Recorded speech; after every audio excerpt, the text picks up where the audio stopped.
Picture analysis, जैसे मैंने बोला, पिक्चर को हम लोग विजुअल बोलते हैं, फोटो बोलते हैं, चलती भाषा में हम लोग फोटो बोलते हैं। पिक्चर और पिक्चर्स जो होते हैं ना, विजुअल्स जो होते हैं, सिर्फ एक तरीके से, मैं तो सिर्फ कुछ हम लोग इंस्टाग्राम, मतलब मैंने, हम लोग जो इंस्टाग्राम या फेसबुक में जो फोटोज देखते हैं वो तो ज्यादातर फैशन फोटोग्राफ्स होते हैं। लेकिन जो हम लोग डेली लाइफ में, जैसे कि न्यूज़पेपर में जो फोटोग्राफ्स होते हैं, मैगजीन्स में जो फोटोग्राफ्स होते हैं, आपके स्टोरी बुक्स में जो फोटो कवर्स होते हैं, फोटोग्राफ्स होते हैं, कवर फोटोग्राफ क्या होता है? जो आपके बुक के या आपके किताब के जो पहले जो कवर में जो फोटो रहता है उसको कवर फोटोग्राफ बोलते हैं, या बुक कवर बोलते हैं, उसको बोलते हैं मैगजीन कवर्स बोलते हैं। तो जहां पे विजुअल या जहां पे फोटो होता है उसके उसके हिसाब से स्ट्रीट फोटोग्राफी मतलब जो स्ट्रीट में, मतलब जो रास्ते में खींचा जाता है, रास्ते के हिसाब से, जहां से बिल्डिंग होगा, जहां पे आपका पेड़ पौधे जहां पे होगा, वो नेचर फोटोग्राफी बोलते हैं। सो फोटोग्राफी में भी बहुत सारे स्टाइल्स होते हैं, जैसे कि लैंडस्केप होता है। लैंडस्केप मतलब सबको, आई होप लैंडस्केप के बारे में पता है, बट लैंडस्केप का मतलब क्या है? Landscape and portrait. ओके, मैं बता दूं, लैंडस्केप जो फोटोज होते हैं जो हॉराइजॉन्टली लिया जाता है। ओके, हॉराइजॉन्टल मतलब उसका विड्थ कम है और ये लेंथ ज्यादा है, इस तरफ से लेंथ ज्यादा है, इस तरफ से विड्थ कम है। और पोर्ट्रेट जो है, पोर्ट्रेट मतलब जो हॉराइजॉन्टली जो लाएंगे उसका लंबाई ज्यादा है और विड्थ छोटा है। ठीक है, तो आप कोई भी पेज को, जब हम लोग पहले पेज में जब हम लोग एग्जाम लिखते हैं कोई भी पेपर में, तो हम लोग कैसे, कौन से फॉर्म में लिखते हैं? पोर्ट्रेट फॉर्म में लिखते हैं, करेक्ट। और जब हम लोग ड्राइंग करते हैं, कोई भी ड्राइंग शीट होता है, तो हम लोग लैंडस्केप में करते हैं, क्योंकि विथ में हम लोग का ज्यादा स्पेस मिलता है ड्राइंग के लिए। ठीक है, तो विजुअल एनालिसिस में सबसे पहले हम लोग को जो एनालाइज करना पड़ता है उसका डिफरेंट एंगल्स, कि कौन से एंगल में पिक्चर लेने से कहाँ से लाइट ज्यादा अच्छा आएगा, कहाँ पे शेडो अच्छी आएगी, कहाँ से पीछे का बैकग्राउंड अच्छा आएगा, कहाँ से फेस में जो लाइट है वो कितना अच्छा गिरेगा। तो एंगल बहुत इंपॉर्टेंट होती है आपके पिक्चर एनालिसिस। ठीक है, एंगल जब होती है, जिस एंगल में और जिस शेड में आपका फोटो लिया जाता है, उससे आप लोग का बहुत मीनिंग होता है। ओके, फॉर एग्जाम्पल, आप कोई अंधेरे में जब आप फोटो खींचते हो, अंधेरे में तो ज्यादातर क्या होता है, डर लगता है, राइट? अंधेरे से सबको तो डर लगता है, करेक्ट। तो वो एक हॉरर वाली फीलिंग होती है। तो आप जब हमेशा देखोगे कोई भी, अब लोग ज्यादातर हॉरर जो मूवीज होते हैं वो डार्क कलर्स, मतलब बैकग्राउंड थोड़ा डार्क होगा, थोड़ा सा अंधेरा अंधेरा होगा, थोड़ा धुआं ज्यादा होगा, थोड़ा सा ग्रे कलर का होगा, ब्लैक होगा, व्हाइट होगा, मतलब ये शेड में उसका बैकग्राउंड होगा। एंगल्स थोड़े से अलग होंगे, उसके जो फोटो में जो किरदार रहेंगे, मतलब जो कैरेक्टर रहेगा, वो उनके कपड़े थोड़े से हॉरर टाइप्स के होंगे। तो ये सब चीजें हम लोग को फोटोग्राफ में समझना पड़ता है, पढ़ना पड़ता है, उसको एनालाइज करना पड़ता है। फॉर एग्जाम्पल, यहाँ पे भी मैंने एक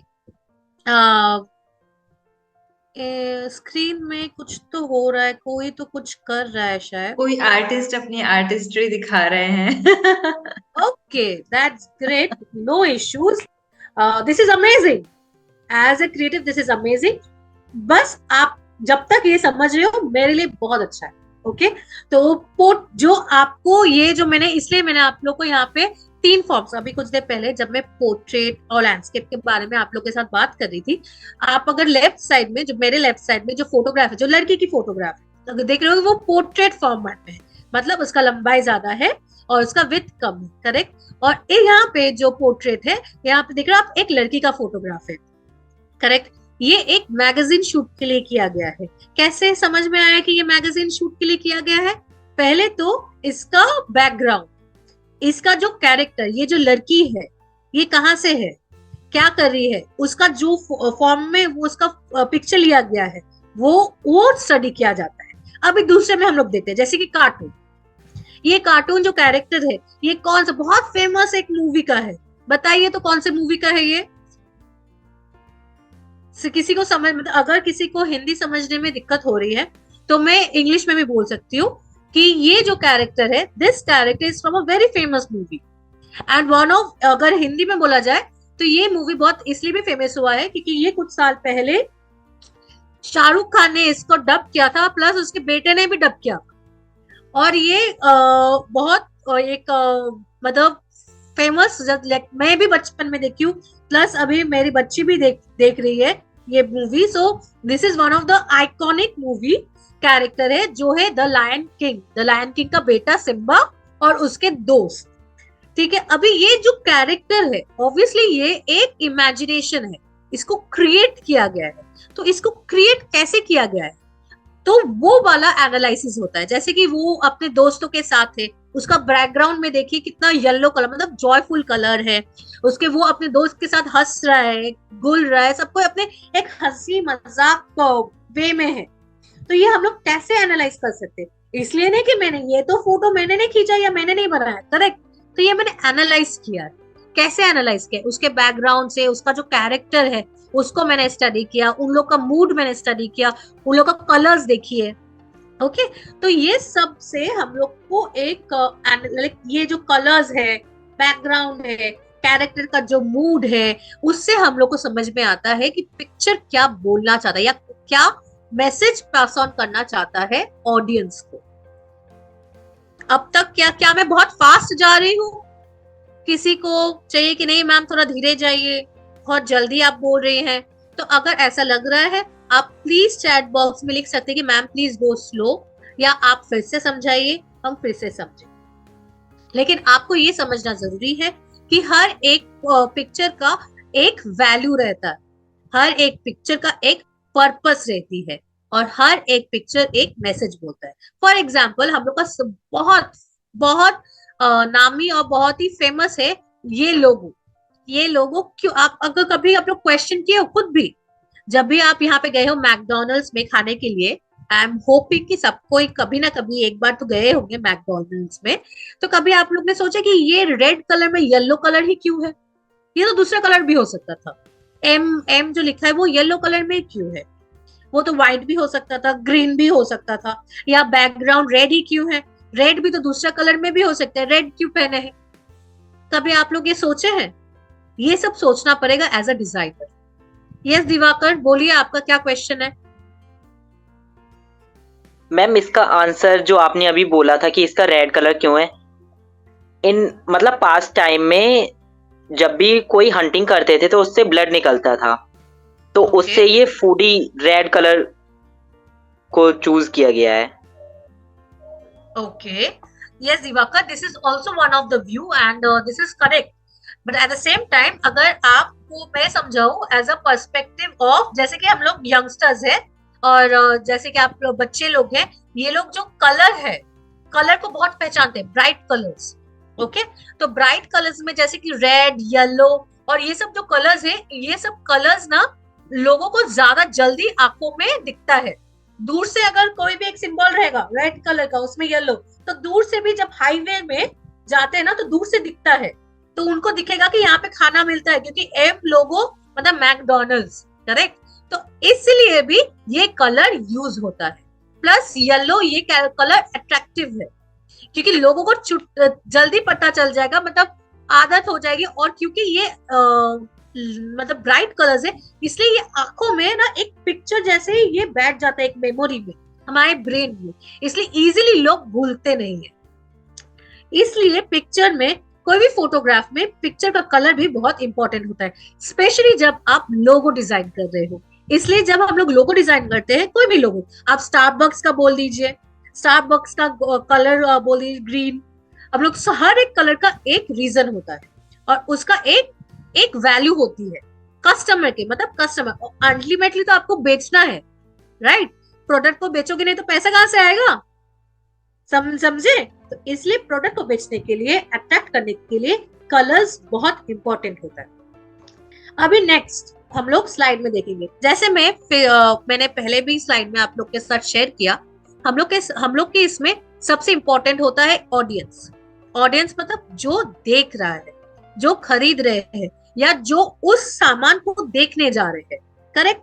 अभी सपोज आपने एक पेंटिंग बनाया, आपने एक पेंटिंग जो बनाया है, आपका सोच जब आप बना रहे हो तब तो कोई देख नहीं रहा है, लेकिन जब बना के आप अपने घर वाले को दिखा रहे हो, आप पापा मम्मी भाई बहन चाचा चाची को सबको दिखा रहे हो, तो उन लोग को तो वो ही समझ में आएगा जो वो उस वक्त बैठ के देख रहे हैं, करेक्ट? तो जो लोग देखते हैं वो ऑडियंस बोलते हैं, और जब हम लोग कोई पिक्चर को पेंट करते हैं उसका एक पर्पस होता है।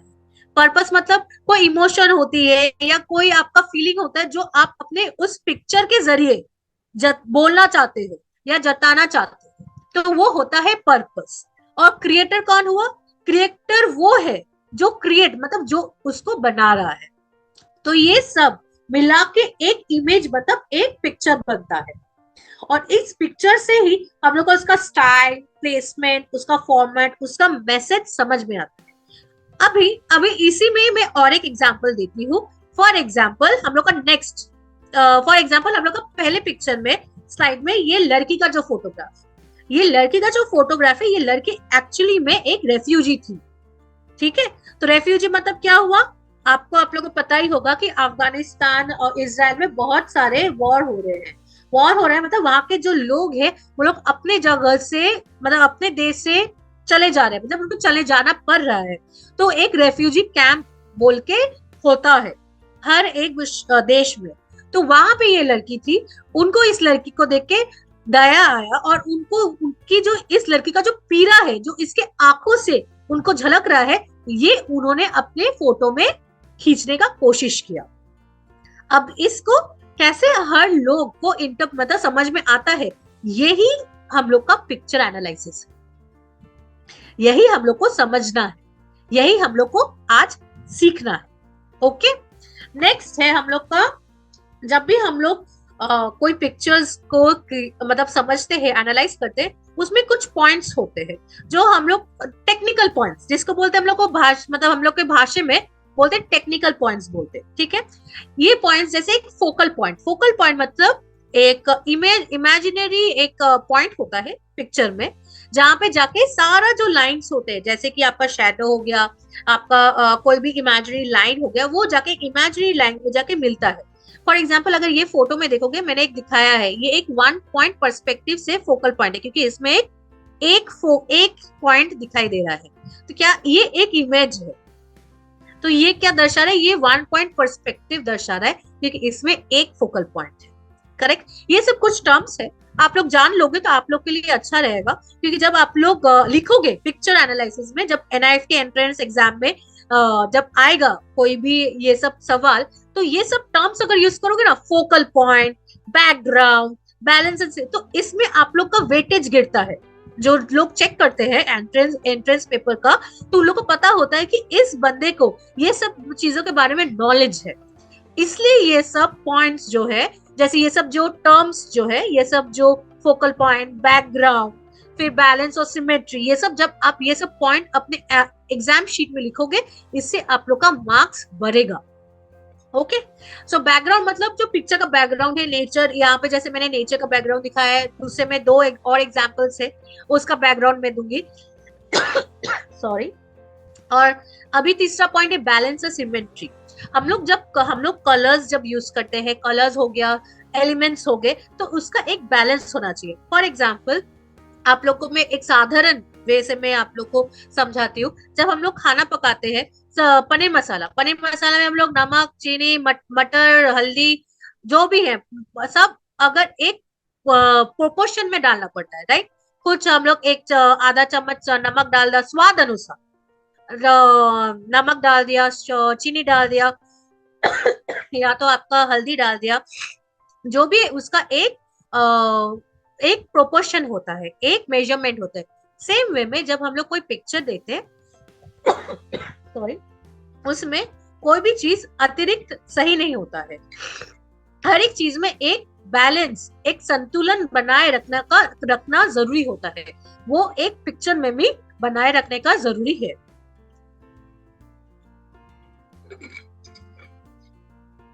Sorry students. दूसरा पॉइंट है पर्सपेक्टिव। पर्सपेक्टिव मतलब हम लोग जिस दिशा में हम लोग देखते हैं, जिस जरिए से देखते हैं, वो भी बहुत इंपॉर्टेंट है।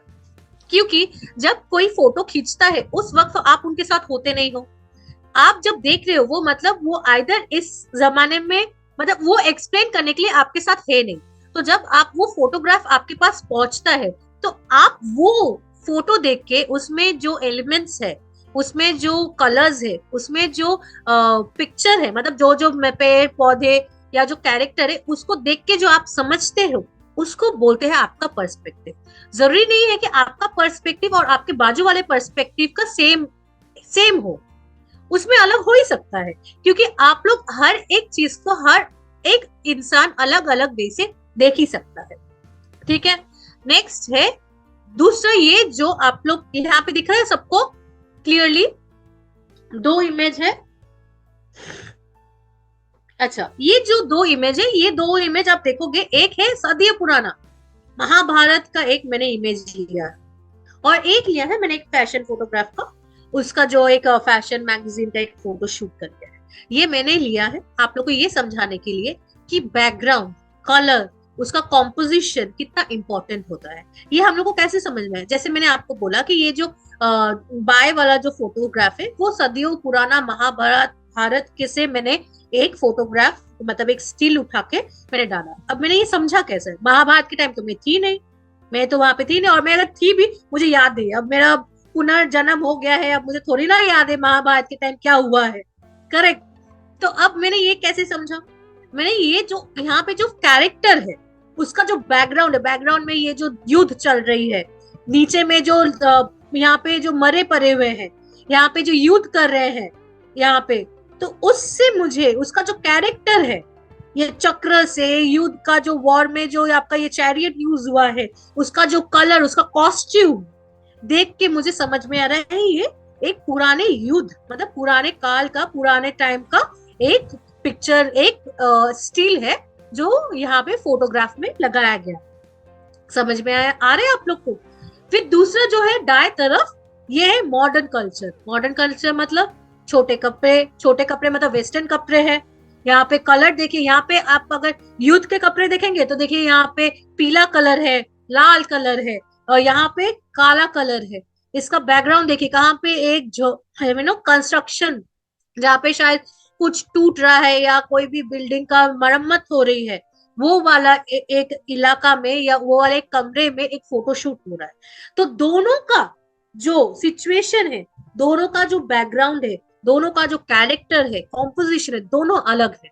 लेकिन ये हम लोग कैसे एनालाइज कर पा रहे हैं, ये एनालिसिस हम लोग जो कॉम्पोजिशन है, जो कलर है, जो बैकग्राउंड है, उससे हम लोग जब देख रहे हैं, उससे उसको देख के जो परख रहे हैं, तब भी हम लोग वो जगह को डिफरेंशिएट कर सकते हैं कि ये कौन से जगह का है या कौन से टाइम का है और ये कौन से टाइम का है। ठीक है, अब अभी तक जितना मैंने पढ़ाया है, किसी को कोई क्वेश्चन, कोई सवाल? सबको समझ में आ रहा है ना? सवाल सिर्फ दो ही केसेस में नहीं होते, या तो बिल्कुल समझ में आ गया होता है या कुछ नहीं समझ आया होता है। तो कौन सा केस है, you can write in the chat box I guess. अच्छा, क्या बाकी सब निकल गए? श्रेया और बाकी सब निकल गए, सिर्फ आदि और ऋषभ और दिवाकर जी है क्या? नहीं है सबको ही? अरे वाह, थैंक यू सो मच। मुझे तो आप लोग ने, किसी ने स्विच ऑन नहीं किया अपना कैमरा, तो मुझे लग रहा था कि आप लोग निकल गए। आई am so sorry, but thank you so much रहने के लिए। आशा करती हूँ कि आप लोग को समझ में आ रही है जो मैं बोल रही हूँ, और कोई भी दिक्कत होगा श्रेयशी, अगर आपको भी कोई दिक्कत है, क्योंकि आप भी फैशन के स्टडीज कर रहे हो, अगर आपको कोई क्वेश्चन है तो आप भी कर सकते हो। शिवम, साक्षी, मैं ज्यादातर हिंदी में बोल रही हूँ क्योंकि मुझे लग रहा है कि आप लोग के हिंदी से मैं, मतलब आप लोग ज्यादा समझ पाओगे, जो ये टॉपिक है उसे आप कनेक्ट कर पाओगे। और अगर कोई कहीं पे भी क्वेश्चन है, डिफिकल्टी है, तो आप प्लीज मुझसे पूछ सकते हो। हाँ दिवाकर, पूछो, बताओ क्या सवाल है। मैम मेरी इंग्लिश बहुत वीक है, तो मैं एग्जाम में राइट अप किस टाइप से लिखूं? पॉइंट वाइज, फ्रेज में लिखो। कोई जरूरत नहीं है कि आपको एकदम स्टोरी लिखना है, या कोई जरूरत नहीं है आपको कि आपको कोई स्टोरी बुक लिखना है। आपको तो चेतन भगत बनना नहीं है।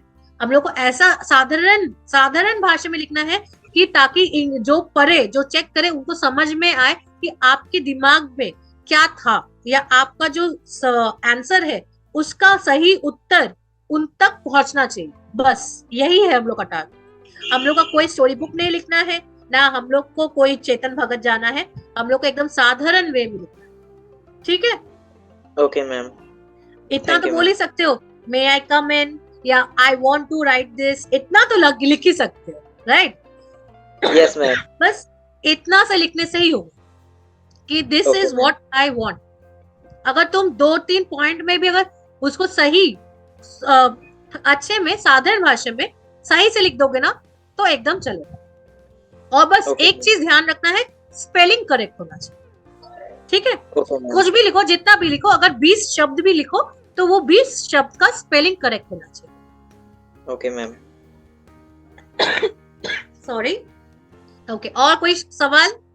चलो हम लोग नेक्स्ट स्लाइड में जाते हैं। नेक्स्ट स्लाइड में जो है ये एक हम लोग का एंट्रेंस, जो एनआईएफटी एंट्रेंस होता है उसमें ऐसे टाइप का सवाल आता है। आपको शायद एक इमेज दे दिया, ठीक है, इमेज मतलब एक पिक्चर दे दिया, उसमें से आपको वो लोग ही कुछ सवाल कर सकते हैं। वो सवाल को आप लोग को सही सही जवाब देना है। जरूरत नहीं है कि आप लोग को बहुत पन्ना जवाब देना है, पन्ना भी नहीं लिखना है। और वो लोग वैसे भी सॉरी उत्तर देने के लिए आप लोग को स्पेस दे देगा वहां, तो उसी स्पेस में आप लोग को अपना आंसर फिट करने हैं। तो इसलिए आप लोग जब भी आंसर लिखोगे तो पहले दिमाग में सारे क्वेश्चन का आंसर ना सब मतलब रेडी रखना है, क्योंकि ऐसा नहीं होना चाहिए कि पहले क्वेश्चन का आंसर मैंने 3 लाइन दे दिया, लिख दिया, लेकिन मेरे पास 5 ही लाइन है उत्तर लिखने के लिए 5 क्वेश्चन का। तो अगर 5 प्रश्न का मुझे 5 लाइन मिला है, मतलब मेरे पास एक लाइन है एक उत्तर लिखने का। तो इसलिए हम लोग को पहले जवाब अपने माइंड में फ्रेम कर लेना है, उसके बाद ही हम लोग को प्रश्न उसका उत्तर लिखना है अपने आंसर शीट में, ठीक है? तो जैसे कि ये वाला एक फोटोग्राफ है, ये वाले फोटोग्राफ से आप लोग को क्या समझ में आ रही है? ये सिचुएशन बहुत कॉमन है हम लोग के घर पे, सबके घर पे। सब कान में ईयरफोन डाल के बैठे रहते और मम्मी बोलेगी मेरे लिए प्याज लेके आओ, लेकिन सुन नहीं रहा है, कोई भी नहीं सुन रहा है, भी कान में तो बज रहा है, राइट? तो यही ऐसा एक सिचुएशन है यहाँ पे। तो पहले जो क्वेश्चन सवाल है वो है what have you observe in the image. तो आपको क्या समझ में? एज आई सेड, एक माँ है, मदर मतलब माँ, और जेरिक मतलब उनका बेटा ही होगा, चलो हम पकड़ लेते हैं उनका बेटा ही होगा। बेटा कान में ईयरफोन डाल के गाना सुन रहा है। गाना का कैसा समझ में आया कि ये गाना सुन रहा है? ये जो ऊपर दिख रहा है लड़के के ऊपर, सर के ऊपर, ये म्यूजिक का मार्क है, दिख रहा है? म्यूजिक का मतलब गाने का चिन्ह है। इससे समझ में आ रहा है कि ये लड़का, क्योंकि ईयरफोन डाल के तो हम लोग स्टोरी भी सुन सकते हैं, करेक्ट? जरूर नहीं तो, लेकिन ये हम लोग कैसे समझ में आ गया ये गाना सुन रहा है? कि हम लोग को ये जो म्यूजिक का जो चिन्ह है वो सब मार्क्स है, उससे हम लोग को समझ में आ गया ये गाना सुन रहा है। तो ये माँ कुछ शायद बोल रही थी, वो सुन नहीं पा रहा तो वो चीख रही है, और बेटा गाना सुन रहा है। तो यही हम लोग को ऑब्जर्व जब करते इमेज में तो समझ में आ रहा है। तो who is the speaker? Who is the speaker मतलब बोल कौन रहा है? माँ बोल रही है तो mother. Who is the receiver? The son. Okay, do you think they have understood each other? Explain your answer. ये तो देख के हम लोग को पिक्चर को तो देख में लग नहीं रहा है कि दोनों आपस में बात कर रहे हैं। ये तो हम लोग को देख के लग रहा है कि माँ चिल्ला रही है और बेटे को तो सुनाई नहीं दे रहा है। तो what did we understand? This what we understand, that the mother is screaming, she is angry. Why she is angry? Because the son is unable to hear, because he is listening music via earphone, right? What factors are present in the image that hinders the smooth flow of communication? Factors hinder मतलब जो stop कर रहा है उन लोग के बीच में communication. तो what are the what are the image that hinders the smooth flow of communication between the sender and the receiver? क्या मैसेज है? ईयरफोन कान में लगा के, और वो हाई म्यूजिक, हाई पिच में, मतलब हाई वॉल्यूम में सुन रहा है, बोल के कुछ सुनाई नहीं दे रहा है। इसलिए उन लोग के बीच में ये एक गुस्से का वातावरण बना हुआ है। Do you think you can be a source of a problem in communication too? Explain your answer. ये जो पार्ट होता है ना, हमेशा याद रखिए। हम लोग को पहले भी, मैंने जब ये सेशन शुरू किया था, मैंने आप लोगों को यही बोला था कि हम लोग को कोई भी नेगेटिव अगर कमेंट करना है तो हम लोग को डायरेक्टली कोई नेगेटिव कमेंट नहीं लिख देना है। हम लोग उस चीज को एक डिप्लोमेटिक वे में, डिप्लोमेटिक मतलब ऐसा भी नहीं कि मैं नेगेटिव बोल रही हूँ, ना मैं पॉजिटिव बोल रही हूँ, मुझे एक न्यूट्रल वे में उसको आंसर करना है। तो आप भी जब भी कोई प्रॉब्लम को दर्शा, क्योंकि आपके हिसाब से मैं एक माँ हूं, मेरे हिसाब से तो मैं अपने ये जरूर कि हाँ ये गलत है। घर पे आप जब 2 सदस्य हो तो एक को जब अगर आप कान में लगा के सुन भी रहे होगा ना, तो आपको धीमी आवाज में सुनना चाहिए, ताकि जब कोई दूसरा आदमी आपको बुलाए या आपसे कुछ बात करे तो आपको सुनाई देना चाहिए। लेकिन ये मेरा पर्सपेक्टिव है क्योंकि मैं एक माँ हूँ। लेकिन आप लोग जो है, आप लोग स्टूडेंट्स हो, तो आप लोग का पर्सपेक्टिव कुछ दूसरा हो ही सकता है कि नहीं, आप लोग शायद रेस्ट ले रहे थे या आप लोग को बहुत गुस्सा आ रहा था, तो अपने आप को कंट्रोल करने के लिए आपको गाना सुनना था, तो आप अपने माइंड को कंट्रोल कर रहे थे। तो आप लोग का भी बहुत सारा वे, मतलब अपना पर्सपेक्टिव हो सकता है बोलने के लिए, जताने के लिए, करेक्ट। लेकिन उसको तो हम लोग को नेगेटिव वे में नहीं बोल सकते, हाँ माँ चिल्ला रही थी तो इसलिए मैं क्या करूं, मैं इसलिए मैं हमेशा चिल्लाती रहती, इसलिए मैं कान में हेडफोन लगा के बैठा हुआ था। ये हम लोग लिख नहीं सकते, करेक्ट। ये आपका भी जो कैरेक्टर है ये भी दर्शाता है कि आप कैसे सोचते हो। इससे मुझे एक चीज आप लोग के साथ शेयर करना है। हमेशा याद रखिए कि जो पिक्चर आप किस वे में, पर्सपेक्टिव मतलब किस वे में आप दर्शाते हो, उससे दिखाता है कि आपके दिमाग में या आप क्या सोचते हो। क्योंकि आपका, जैसे मैंने बोला, एक पिक्चर से बहुत सारे कई रीजन हो सकता है, कई पर्सपेक्टिव हो सकते हैं, कई लोग का बहुत अलग अलग विचार हो सकता है। लेकिन जब आप कोई उत्तर दे रहे हो, आपका विचार क्या है वो आपके उत्तर से ही पता चलेगा। तो इसलिए जब आप कोई उत्तर लिखो अपने आंसर में, कोई भी पिक्चर देख के उसको ऐसे लिखना है कि आप अपने आप को अपने उत्तर के जरिए दर्शा रहे हो, ठीक है। तो हम लोग को इसलिए कभी नेगेटिव कोई बातें नहीं करना चाहिए जिसमें आपके विचार में उंगली उठे या आपके विचार में मतलब जो रीडर है या जो करेक्ट कर रहे हैं टीचर, उनको गलत लगे। ओके, ये एक और एक पिक्चर है। दूसरा तो मैंने घर का एक वातावरण के ऊपर मैंने डाला था एग्जाम्पल, क्योंकि ये बहुत कॉमन है और जब भी एंट्रेंस एग्जाम में आएगा ना, तो ये सब सोशल इश्यूज में क्वेश्चंस आते हैं। क्यों सोशल इश्यूज में क्वेश्चंस आते हैं? क्योंकि इससे आप लोग का विचार जो है, आप लोग का जो सोच है, उसको परखने के लिए ये सब सोशल इश्यूज के ऊपर क्वेश्चन ज्यादातर आते हैं। तो इसलिए हम लोग को जब भी हम लोग को पढ़ना है सिचुएशन वाइज, तो ऑब्वियसली हम लोग को डिफरेंट जो सिचुएशंस पढ़ने हैं सॉरी, उसमें ज्यादातर सोशल इश्यूज ज्यादा कॉमन होता है। दूसरा ये सोशल इशू है, ऐसे मुझे लगता है कि मैंने काफी एक्सप्लेन किया है और हर एक पिक्चर के साथ मैंने एक्सप्लेन किया है।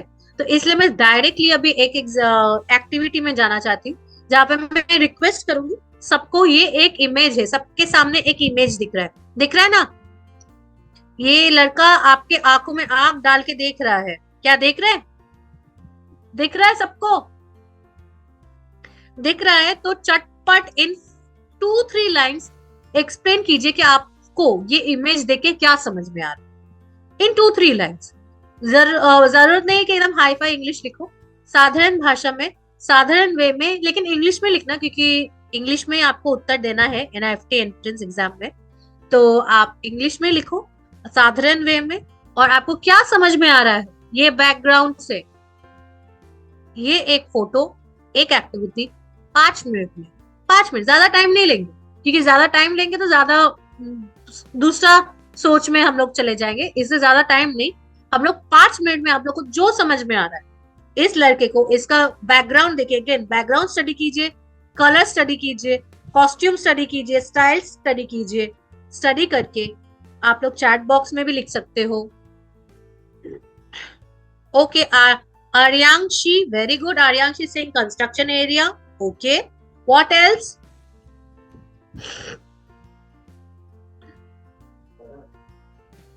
Junkyard, okay. In the given, a house or building is broken, okay, not broken, but मतलब वो कंस्ट्रक्शन हो रहा है क्योंकि वो कंस्ट्रक्शन साइट है, ओके। नेक्स्ट, मनीषा के बाद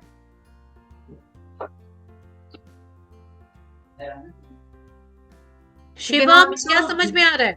I think they can also unmute themselves and explain the picture. अगर लिखने में problem लग रहा है, time लग रहा है, तो you can Yes. like raise your hand and one by one we can like give you a chance. Yes. Raise your hand.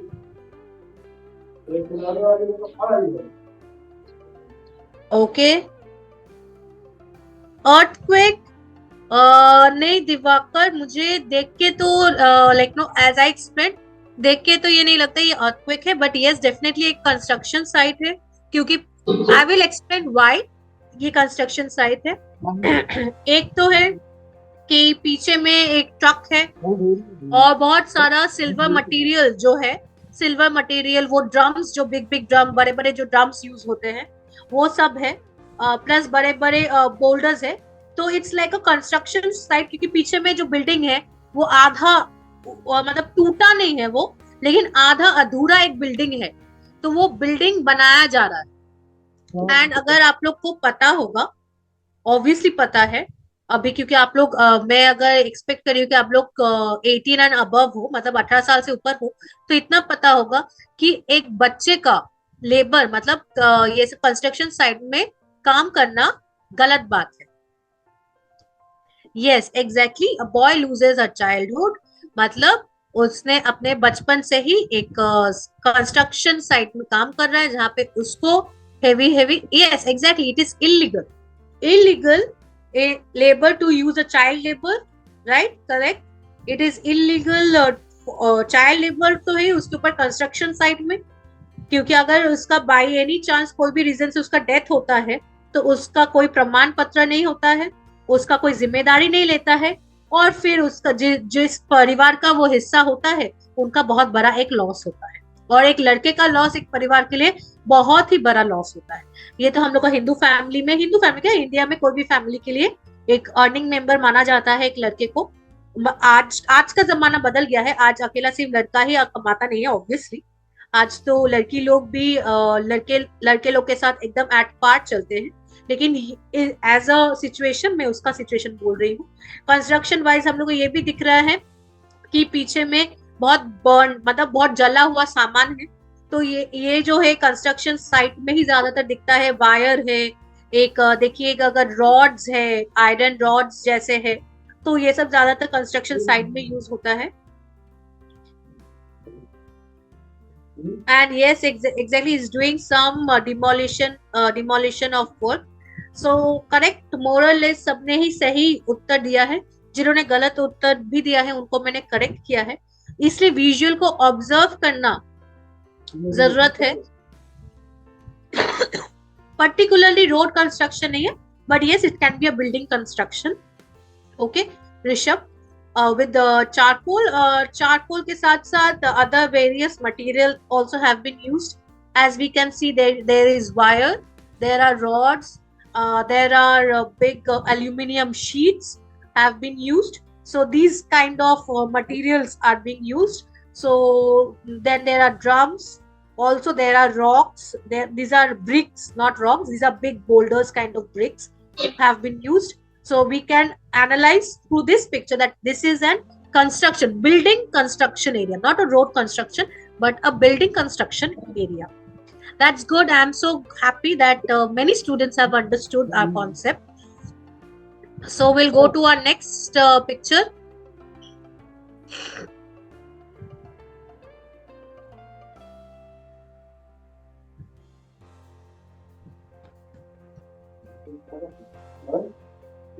Okay.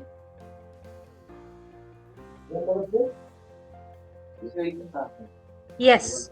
Can everyone see this? I'm sure सबको ही Covid याद है, सबको ये दिन याद है जब हम लोग को पूरा दिन मास्क पहन के या डाल के रखने का मतलब रखना पड़ रहा था। तो ये वक्त जो था सबके लिए बहुत कठिन था, 2021 और 2022। सो और 20 भी, 20, 21 और 22, 3 साल। सो बताइए आप लोग को क्या समझ में आ रहा है by this picture. Next activity, not just in Delhi, it can happen to any place. Okay, Aadi का एक क्वेश्चन है, how can building work be taking place when there are so many broken things? Yes, there can be, Adi. Why? Because when a broken thing cannot be used in construction, right? It has to be one fully proper material, because obviously when you go to buy a house, and you definitely know the, as I'm expecting कि आपको पता होगा कि घर खरीदना is not easy thing. एक घर खरीदने जाओगे आप, एक 1 BHK भी खरीदने जाओगे तो लोगों को 10 लाख से नीचे तो सॉरी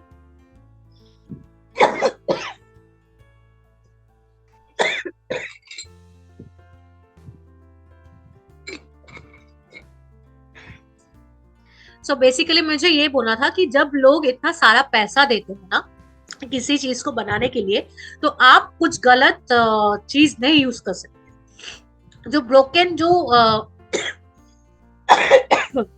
चीजें हैं कंस्ट्रक्शन एरिया में, वो सब एक्स्ट्रा मटेरियल है जो शायद टूट गया है यूज करते वक्त या लाते वक्त. वो सब एरिया में यूज करते करते जो खराब हो गया है, वो एरिया को वो दर्शा रहा है.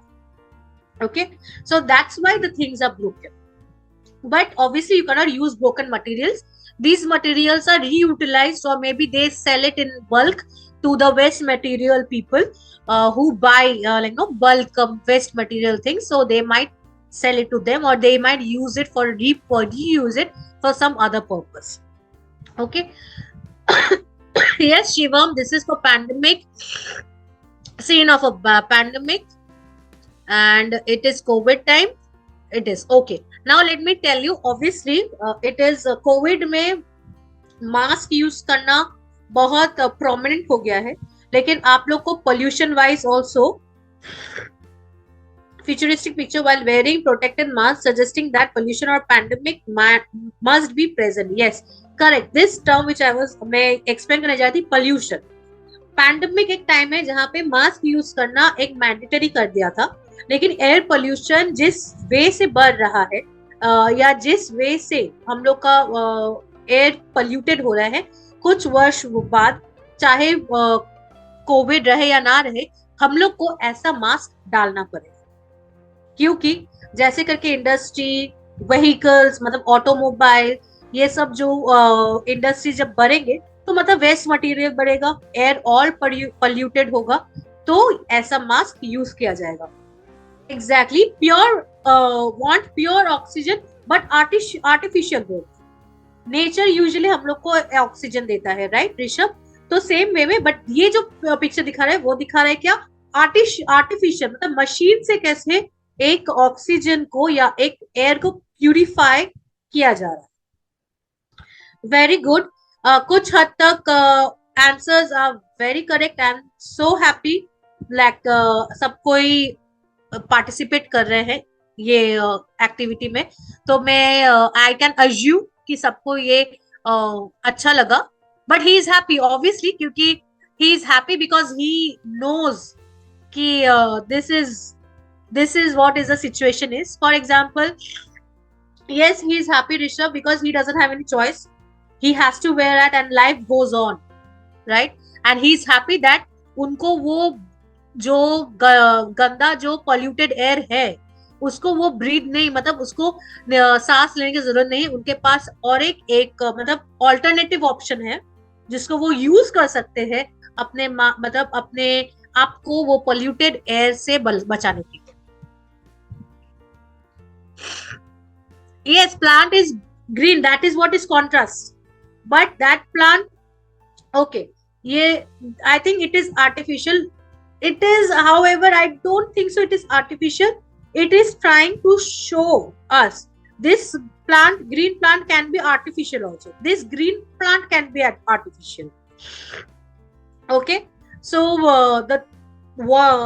this is trying to show a futuristic way of living life, where there will be green plants. Obviously there will be green plants, but there can be a portion, because the population is increasing.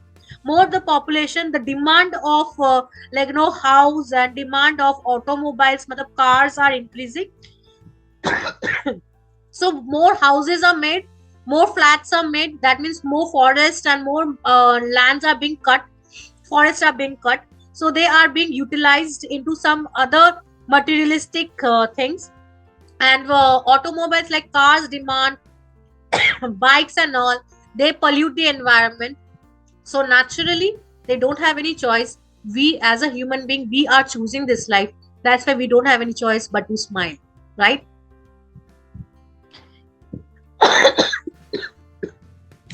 That's what I said. You see, there are big trees, but this is not the end. Like, what I'm trying to say is that this is the futuristic picture of future, how it will look like.